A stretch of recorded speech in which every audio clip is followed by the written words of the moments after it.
campus. It is the voice of Indiana County, WCCS 101.1 FM, AM 1160, and WCCSradio.com.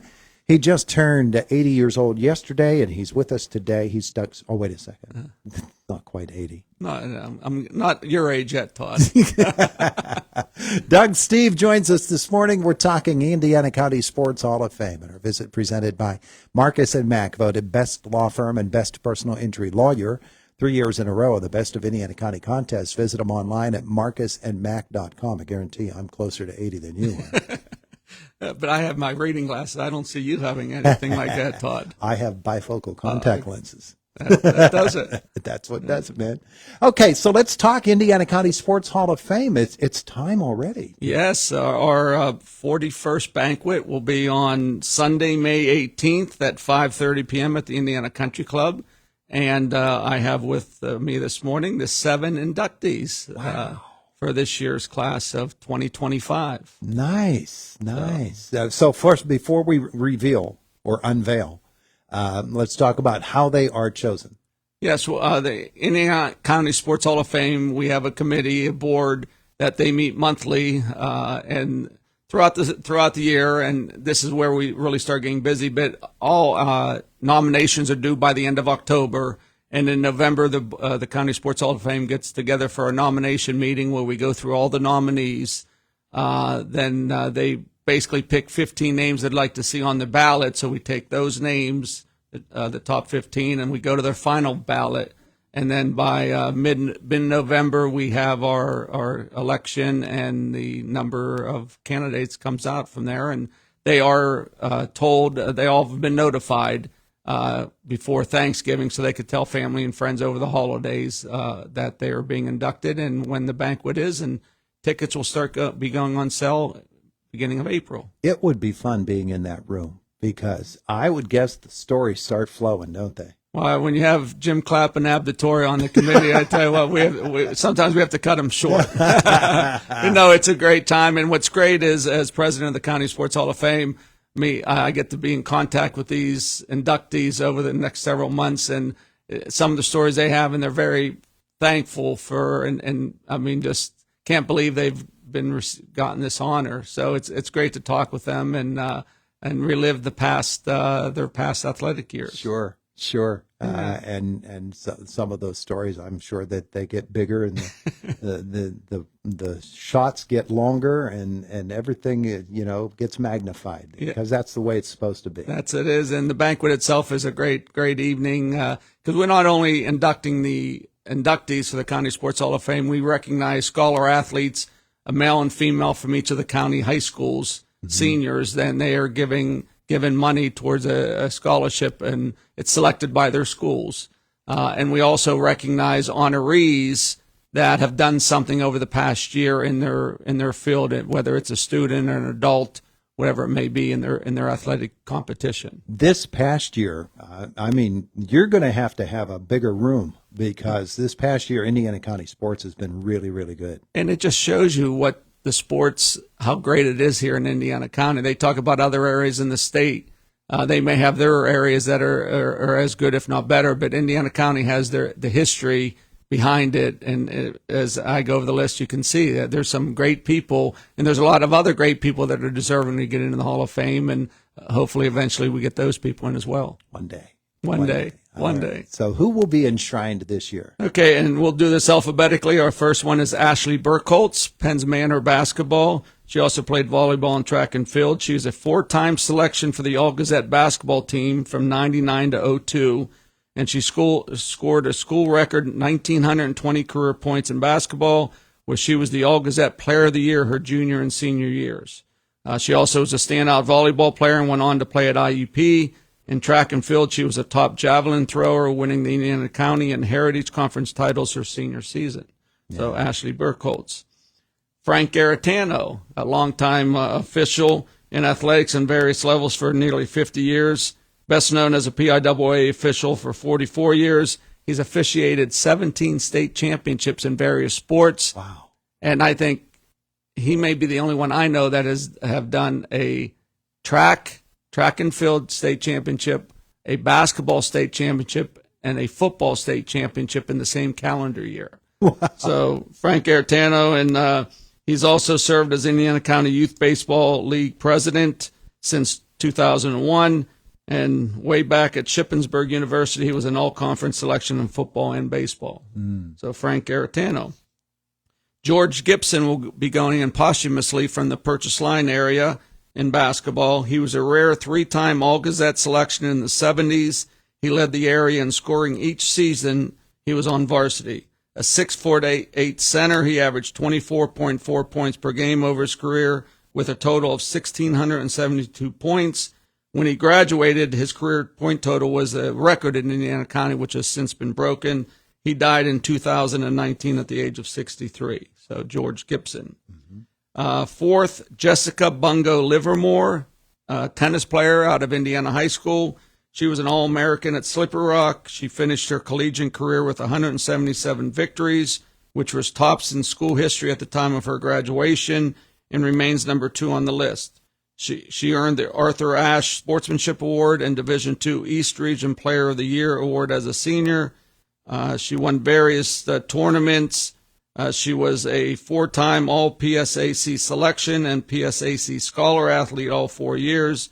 She was inducted into the Slippery Rock Hall of Fame in 2014. In high school, she was a 2-time section singles champion and state qualifier and was ranked number 1 in USTA 18 and under singles in the Allegheny Mountain region in 2000 when she compiled a 28-4 record. So Jessica Bungo Livermore. Our fifth inductee is Chris Matava out of United High School. Football and golf. He was a 3-sport standout. He went on to play baseball at UPJ and coach various sports at United. Also coached baseball and track and field at UPJ and in the Johnstown Indoor Football League.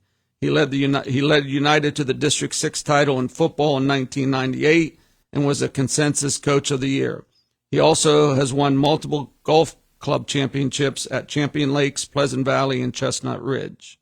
So Chris Matava. Number 6, Ben McAdoo out of Homer City in Homer Center High School for football. He's the only Indiana County native to be a head coach in the NFL. That was with the New York Giants 2016 and 17.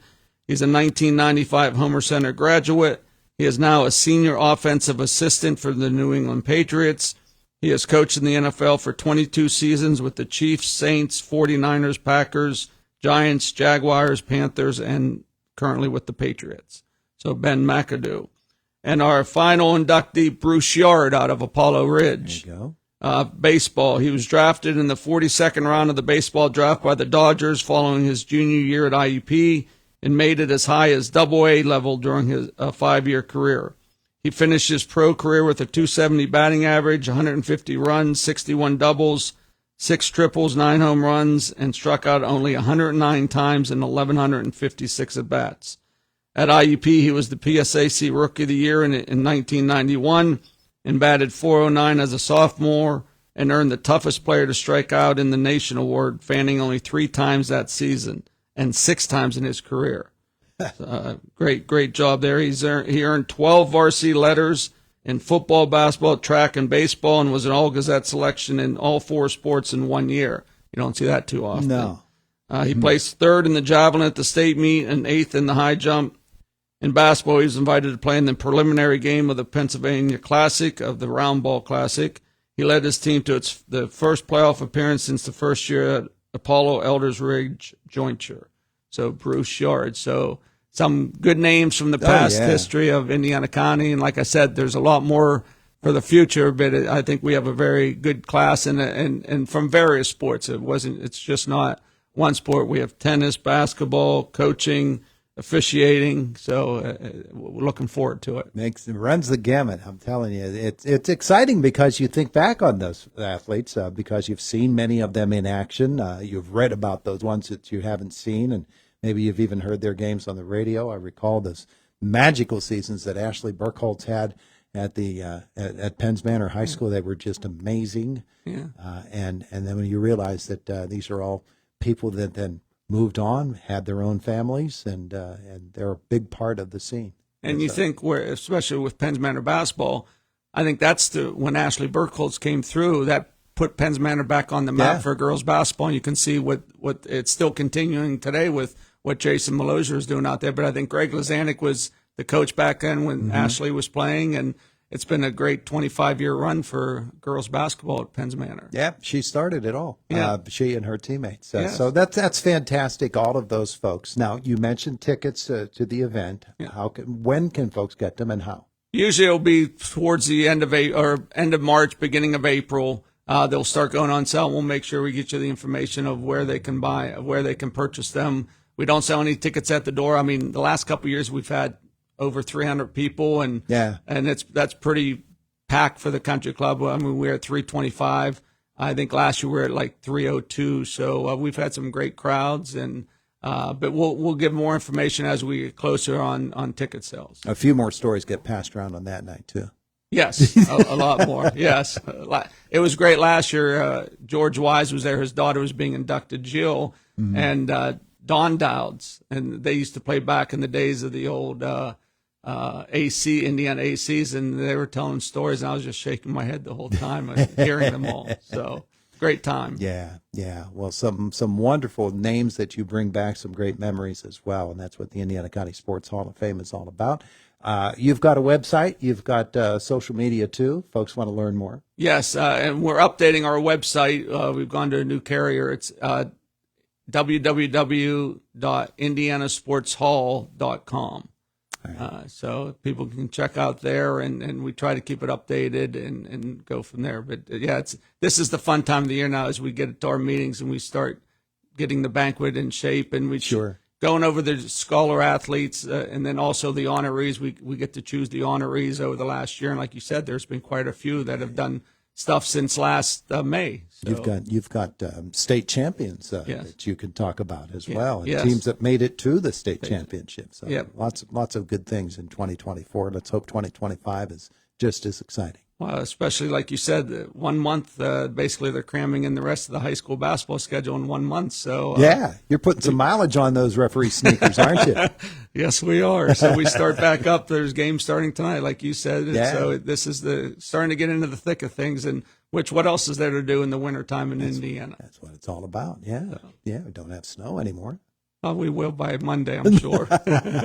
Doug, thanks so much for coming in to tell us about the Indiana County Sports Hall of Fame. Always appreciate it, Todd, and thank you for all you do for the sports around this area as well. Our pleasure. It is the voice of Indiana County. It's WCCS 101.1 FM, AM 1160, WCCSradio.com. Well, I'll tell you, it's a good thing we only had 7 going in, because we had 8, we'd have missed Boomer Sports.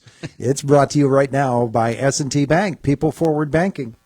Dad, I'm broke. Hey, broke, I'm Dad. Dad! Don't you have cash saved from babysitting? No, I spent it. I want my own bank account from S&T Bank. They offer free ATMs, online and mobile banking, and an annual scholarship opportunity. See, I'm responsible. Hey, responsible, I'm Dad. Visit your local branch or stbank.com for details. Again, that's stbank.com. Member FDIC. This is Boomer Esiason with the Sports Minute. Winning 3 games in 11 days, Kansas City regained the power rankings penthouse. They're playing their best football at the right time. They just may not play a real football.